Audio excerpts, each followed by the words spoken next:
You can turn that stuff off too. You can turn that stuff Hey, off. what's going on, everybody? My name is Rashad Ali. I am the podcast host and content creator of the RB Talk Show. The guest you see over here, listen, I done see a lot of videos of artists who had done tributes. When I see this lady right here perform, I'm like, wow, I feel like I'm seeing Donna Summer all over again. Thank you. Yeah, and I want to give you your flowers. Uh, what's it? How you say? Yeah, Rainere Martin. So am I Correct. correct me on that? Rainier Martin is Okay, correct. okay. Yeah, cause I ain't want to say the first name wrong and stuff like that, just Right. out of respect and everything. Oh Sure. man, just welcome to the R&B Talk Show and stuff. I'm sorry, I'm just jet lag and everything, but No worries. I, no problem. I want to give you your flowers because just read your background and looking at the live performances on YouTube. You definitely put a lot of hard work in.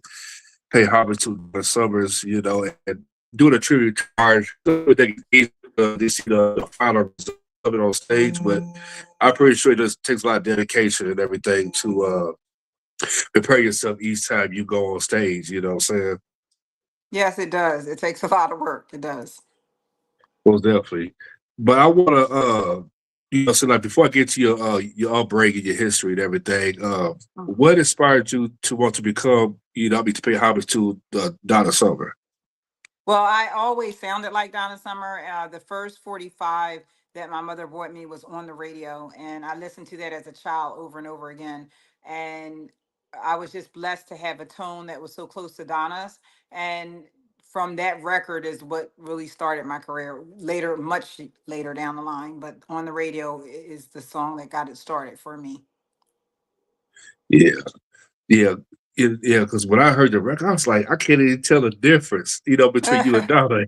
It just Thank and you. I Thank you. and I want to ask you this though. I don't know has it been told to you or not. Is there any talks of like a biopic or anything like that of you portraying Donna Summer? I wish, I wish. There are some talks about a biopic of Donna, but they're looking at like the bigger names like Kelly Rowland, people who are established. But I'll never give up hope because you have to give the little people a chance too.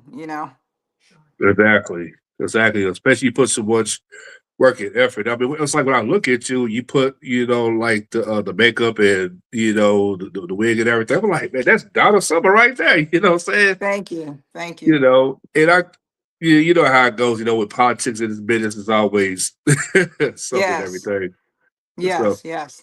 uh, now, now growing up as a child, what was your early inspirations as a kid?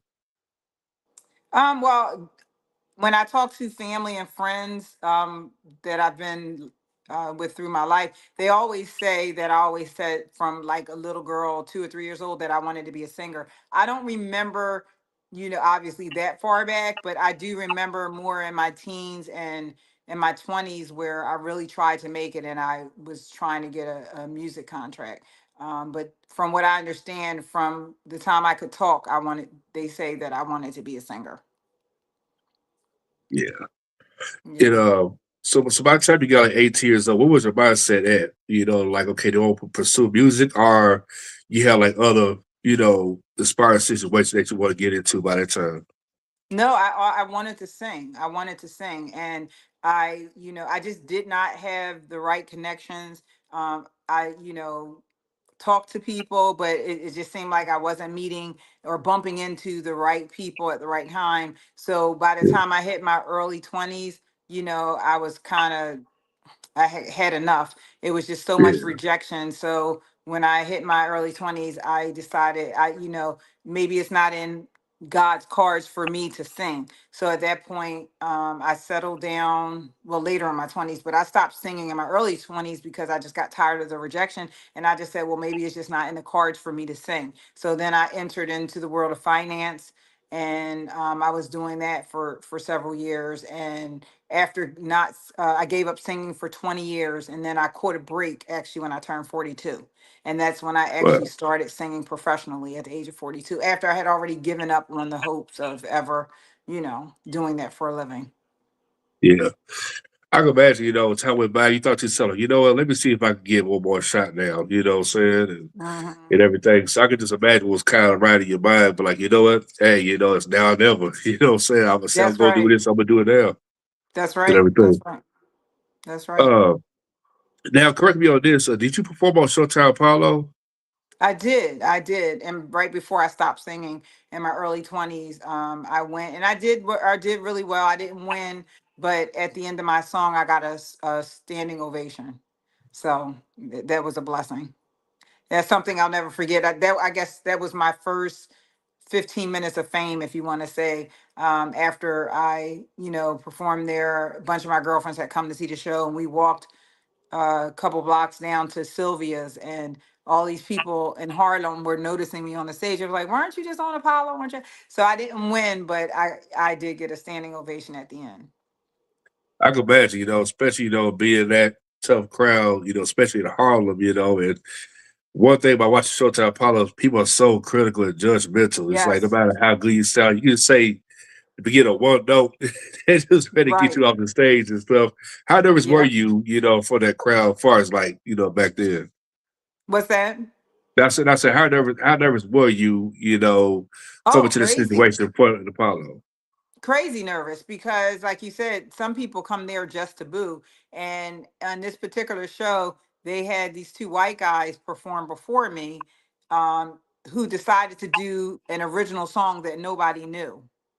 So they got Wow. horribly booed off of the stage. So by the time I came out, they were already in the booing mood. So in the beginning, when I first started singing, I got one or two boos because they were just on, it was on the tail end of the other guys. And then once they actually heard me, then they stopped and people, at the end, people started standing up. But yeah, I was terrified because like I said, people come there just to do that.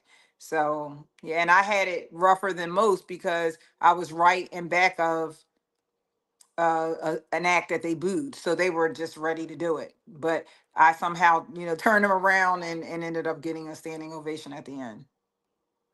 Yeah. So by the time, fast forward up a bit, you pay homage to Donna Summer. I know, was it like auditions for it to pay homage to her and stuff, Mm. or was kind of like, let me try it out. I don't see nobody else doing that. No, well, there were other. I'm sure there were other people doing it. There weren't. It wasn't an audition thing. It was a type of thing where I sounded like her, and I happened to be vacationing in Atlantic City with my family, and at the theater at the hotel I was staying at, they had a theater called Legends in Concert. So I saw that they had a show there, so basically that's what made me decide to inquire about doing Donna. And then I bumped into a girl that I knew from Legends, and she basically told me when you leave vacation, go home, grab a wig, grab something 70ish, and put something on tape and send it to me. And that's pretty much what I did, and that's how I got my start with a company called Legends in Concert, and they're based out of Vegas. Well, Yeah. yeah, so coming onto the stage, you do your performance, the first time, how did the crowd, perceive you? Like, oh my God, like I know that's somebody that's paying homage to Donna Summer, but this, I feel like, we get, this is something we don't get close to even seeing her perform live. Mm. Well, it was amazing. It was amazing because the people who come to Legend Show, I was on a show with Michael Jackson. I think it was a Katy Perry, Elvis, and a couple others. So anybody that comes to a Legend Show, they come to see that. So I Yeah, got an awesome. I was really nervous in the beginning, but I got an awesome response from the crowd. Yeah. yeah.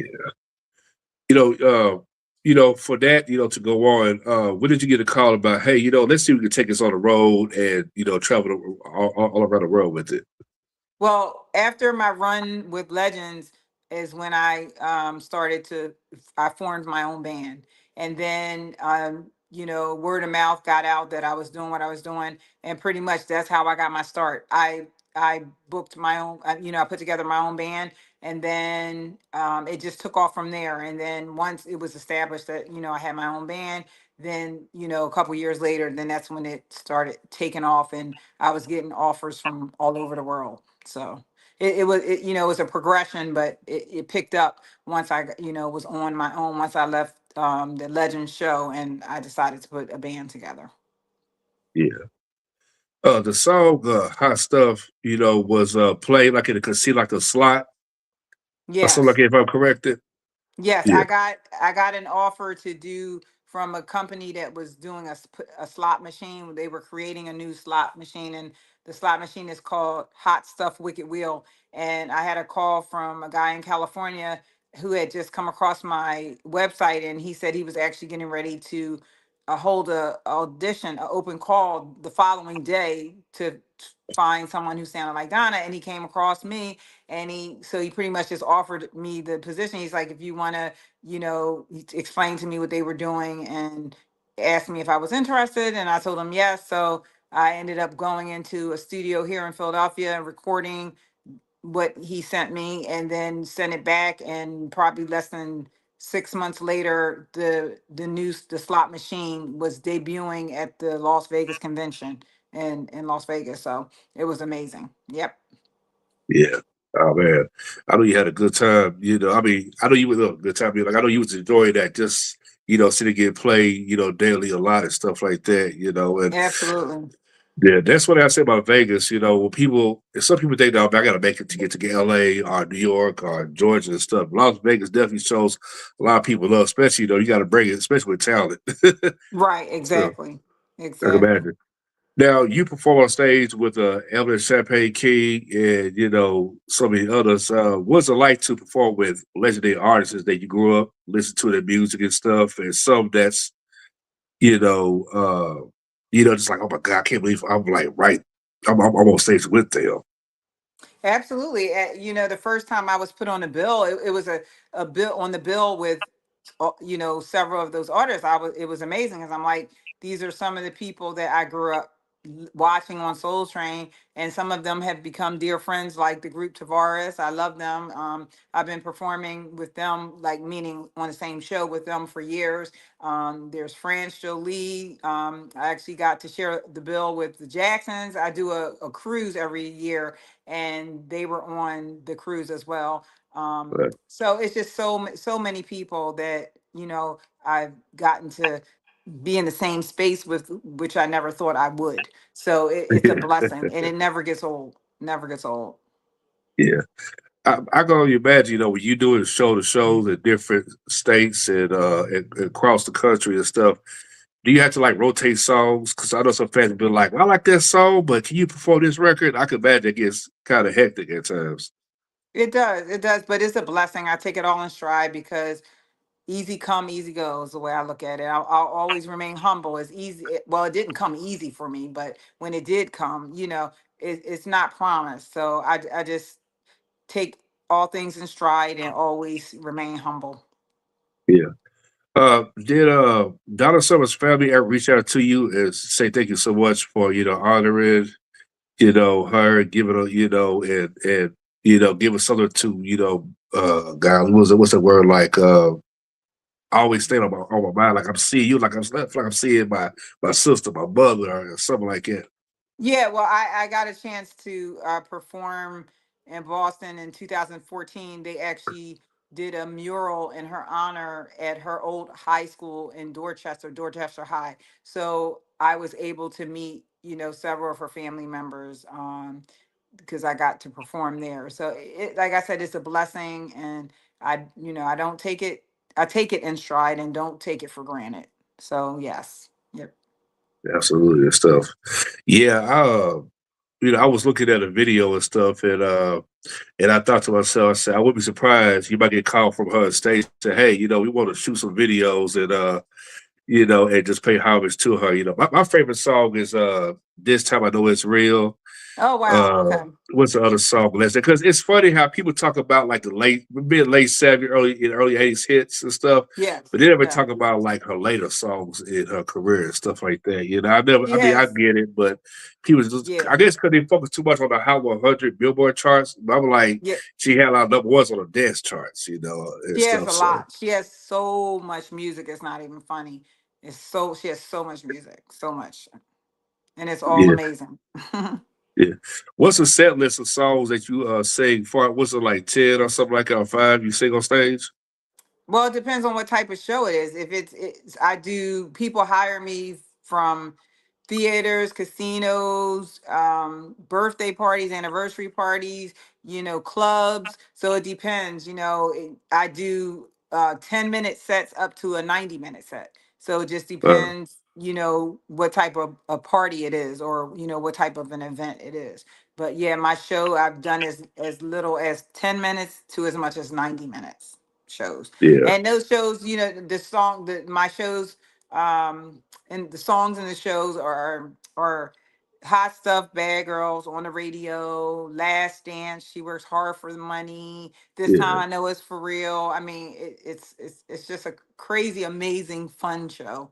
If I'm ever in your area, you definitely should check it out. If you love good music, dancing, and it's just a good time.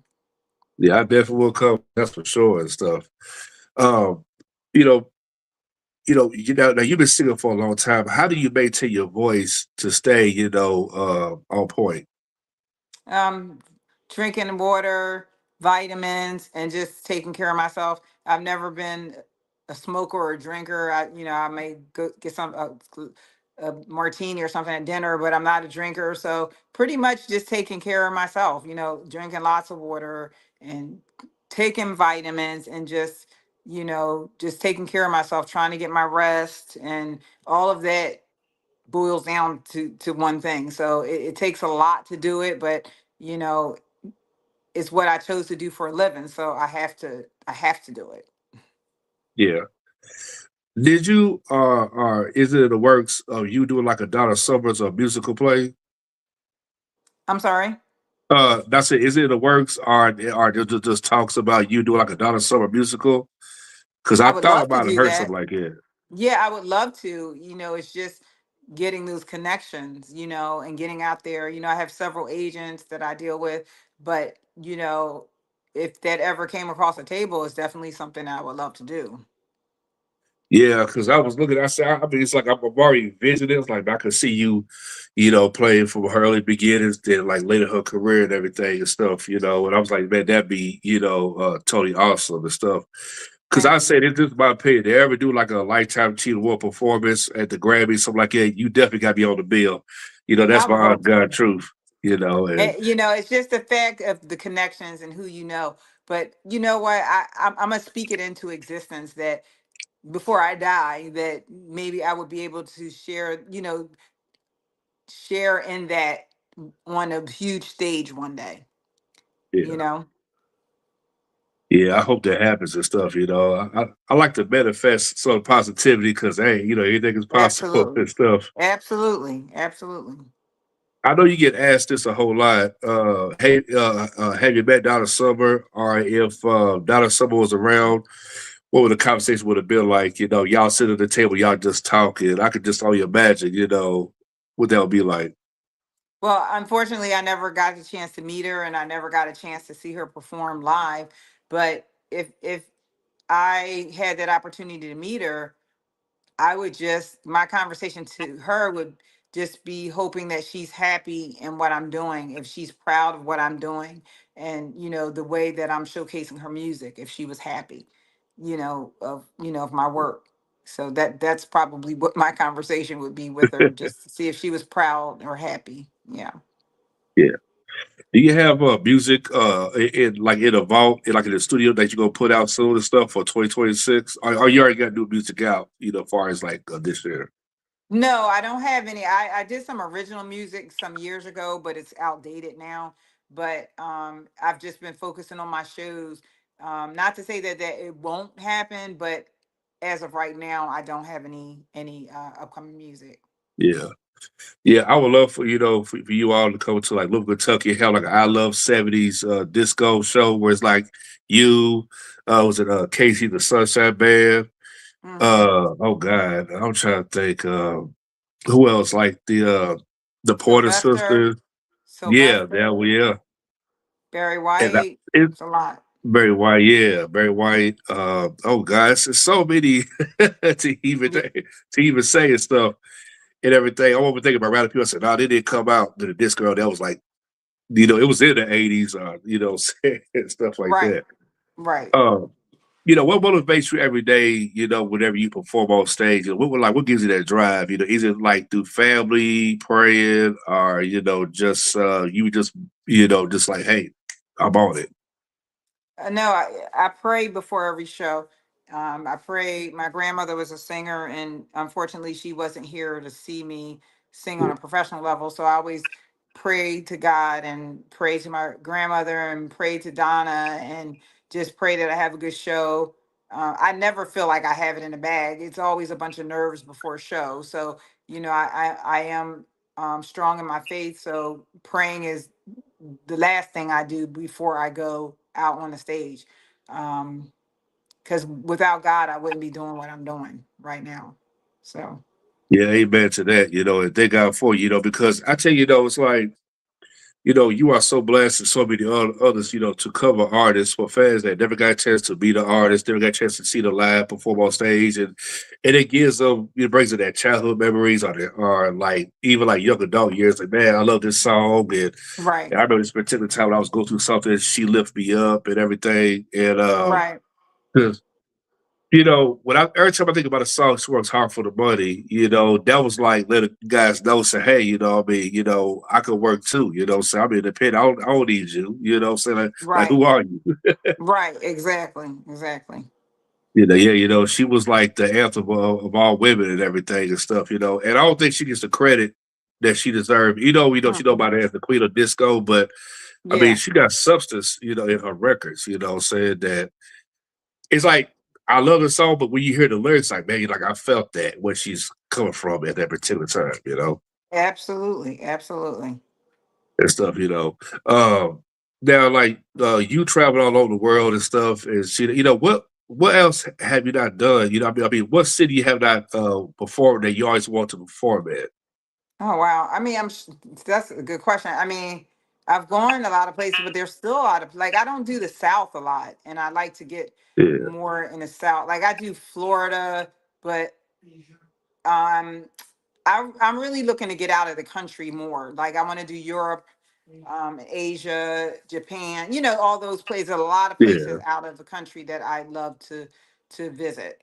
And from what I understand, they love Donna's music. So it's just trying to get the connections to get out, you know. Yeah, absolutely and stuff, And I could see you performing in London and Japan and all those places like it was like Switzerland, you name it and everything. Yes. That'd be awesome. It is Yeah. crazy though. It's so hard to, find the right connections. You got some independent artists, they open up for a legendary singer and they was like sing like two or three covers and they get to their original song. I'm like, why can't a cover artist Right.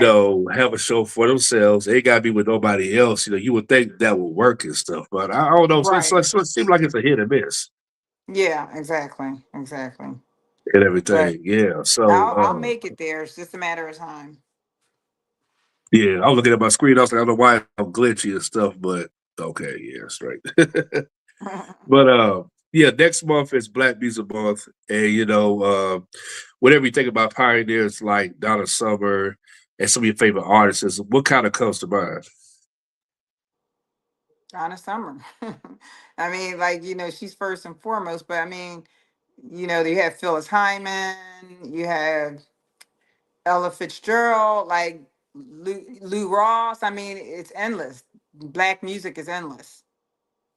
Yeah, I could see you on a boat cruise and stuff. I don't know why I was visiting in my head. I was like, if they ever have a cruise like concert, I was like, I would love to see that happen. You know what I'm saying? I was like, I will pay I wherever it is you at. I will go to it. you spoke up, and I'll tell you where. I actually do the Ultimate Disco Cruise every year, and Yeah. it's February of usually in February every year. The Jacksons, Elvin and Champagne King, Tavares, Lisa, like so they have this called the Ultimate Disco Cruise. So they have all of the real artists, and then they'll have a couple tributes like they'll have me, they'll have sometimes they have the Bee Gees, sometimes they have an ABBA, It's an amazing time, and it sale. I think of 27, it sells February 21st through February 26th. And they actually just announced me today, and I'm going to post on my Facebook page for people who would love to experience that. If it's your first time, you get a code, which is my name, Rainiere Fan, and you get a discount off of the cruise. But it sells every year, and next year 2027, February 21st through the 26th, we'll be cruising out, and I'll be on that cruise. This will be my sixth cruise that I've done. Oh wow. I mean that's amazing, to do that consecutively like that. I think that's accomplishment, said of itself and everything. Right. So now like do you have any shows planned out for this summer coming up?